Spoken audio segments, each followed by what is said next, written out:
நம்ம எல்லாருக்குமே ரொம்ப ரொம்ப ரொம்ப பிடிச்ச அபிநய சரஸ்வதி கன்னடத்து பைங்கிளி சரோஜா தேவி அவர்கள் இன்னைக்கு காலையில் பெங்களூரில் இருக்கக்கூடிய மருத்துவமனையில் உடல்நல குறைவு காரணமாக காலமாயிருக்காங்க. இந்த ஒரு நியூஸ் எல்லாருக்குமே பயங்கர ஷாக்கிங்கான ஒரு நியூஸாக தாங்க இருக்குது. அவங்களோட ஃபேன்ஸாக இருக்கட்டும், இண்டஸ்ட்ரியில் இருக்கக்கூடியவங்க எல்லாருக்குமே ரொம்ப ரொம்ப ரொம்ப ஒரு கவலை தரக்கூடிய ஒரு நியூஸாக தான் இருக்குது. இவங்களுடைய வயசு 87. தமிழ், தெலுங்கு, கன்னடம், ஹிந்தி அப்படின்னு 200க்கும் மேற்பட்ட திரைப்படங்களில் நடிச்சிருக்காங்க. 80s, 70s, 60s இந்த மாதிரியான டைமில் ஒரு மிகப்பெரிய சக்ஸஸ்ஃபுல்லான ஒரு ஆக்ட்ரஸாக இருக்காங்க. கிட்டத்தட்ட ஒரு 7 டிகேட்ஸாக இவங்க ஆக்ட் பண்ணிகிட்ருக்காங்க. அதுலேயும் ரொம்ப குறிப்பாக சொல்லணும் அப்படின்னா தமிழில் நாடோடி மன்னன், அன்பேவா, படகோட்டி, ஆலயமணி அப்படின்னு ஏகப்பட்ட வெற்றி திரைப்படங்கள் இவங்க கொடுத்துருக்காங்க.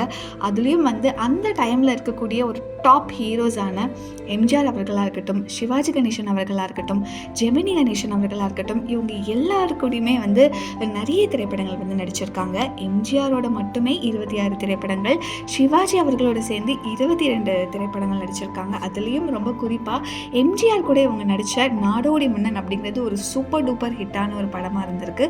சிவாஜி கணேசன் அவர்கள் கூட நடித்த புதிய பார்வையும் ஒரு மிக மிக மிக ஒரு பெரிய ஹிட் ஃபில்மாக அவங்களுக்கு அமைச்சிருக்கு. அண்ட் ஆல்சோ ஏகப்பட்ட அவார்ட்ஸ் இவங்க வாங்கியிருக்காங்க. நேஷ்னல் அவார்டாக இருக்கட்டும், ஸ்டேட் அவார்டாக இருக்கட்டும், அண்ட் ஸ்பெசிஃபிக்காக சொல்லணும் அப்படின்னா Padma Shri, Padma Bhushan, lifetime achievement award, Kalaimamani அப்படின்னு ஏகப்பட்ட அவார்ட்ஸ் இவங்க வாங்கியிருக்காங்க. அண்ட் அந்த டைமில் ஒரு 70s, 80s இந்த டைமில் நிறைய ஃபேமிலி ரோல்ஸ் எல்லாம் இவங்க பண்ணியிருந்தாலுமே கிளாமர், எஸ், சரோஜா தேவி அவர்கள் அளவுக்கு அவ்வளோ ஒரு டிக்னிட்டியோட யாராலையுமே கிளாமர் பண்ண முடியாது அப்படின்னு சொல்லிட்டு மூத்த நடிகர்கள் நிறைய பேர் அந்த டைம்லேயே அவ்வளோ அப்ரிசியேஷன் அவங்களுக்கு கொடுத்துருக்காங்க. ஸோ இந்த அளவுக்கு ஒரு பயங்கர சக்ஸஸ்ஃபுல்லான ஹீரோயினாக இருந்தாங்க. பட் அவங்களுக்கு திருமணம் ஆனதுக்கப்புறம் கூட அந்த அளவுக்கு அவங்களோட ஹஸ்பண்ட் பயங்கர சப்போர்ட்டிவாக இருந்திருக்காரு.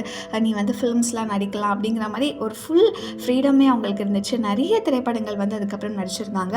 பட் அன்ஃபார்ச்சுனேட்லி 1986க்கு அப்புறம் அவருடைய கணவர் இறந்ததுக்கப்புறம் அவங்களால நிறைய ஃபிலிம்ஸ் பண்ணல. அவங்க சைன் பண்ண நிறைய ஃபிலிம்ஸுமே அவங்க பண்ணலை. பிகாஸ் அந்த அளவுக்கு ஒரு மிகப்பெரிய டிப்ரெஷனில் இருந்தாங்க.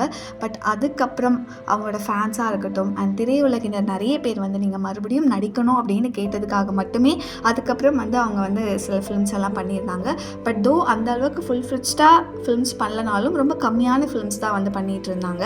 அண்ட் தமிழ்லையுமே அவங்க கடைசியாக பண்ண திரைப்படம் சூர்யா சார் அவர்கள் கூட சேர்ந்து ஆதவன் அந்த படத்தில் தான் அவங்க நடிச்சிருந்தாங்க. அண்ட் 2019 லாஸ்ட்டாக ஒரு கன்னட ஃபிலிம் பண்ணியிருந்தாங்க. அண்ட் அதுக்கப்புறம் கம்ப்ளீட்டாக அவங்க இந்த ஆக்டிங் கெரியர்லேருந்து ரிட்டையர்ட் ஆகிட்டாங்க அப்படின்னு தான் சொல்லணும். அண்ட் அதுக்கப்புறம் அவங்க கம்ப்ளீட்டாக பெங்களூரில் செட்டில் ஆகிட்டாங்க. அண்ட் இன்றைக்குமே காலையில் உடல்நலவு குறைவு காரணமாக பெங்களூரில் இருக்கக்கூடிய ஒரு ஹாஸ்பிட்டலில் சிகிச்சை பலனின்றி அவங்க உயிரிழந்திருக்காங்க. ஸோ இந்த ஒரு நியூஸ் எல்லாருக்கும் பயங்கர ஷாக்கிங்காக தான் இருக்குது. அண்ட் எஸ், ஒட்டுமொத்த சினிமா இண்டஸ்ட்ரியில் இருக்கக்கூடிய எல்லாருக்குமே இவங்களுடைய மறைவு அப்படிங்கிறது ஒரு மிகப்பெரிய கஷ்டமான ஒரு விஷயமாக தான் இருக்குது. Rest in peace Saroja Devi அம்மா.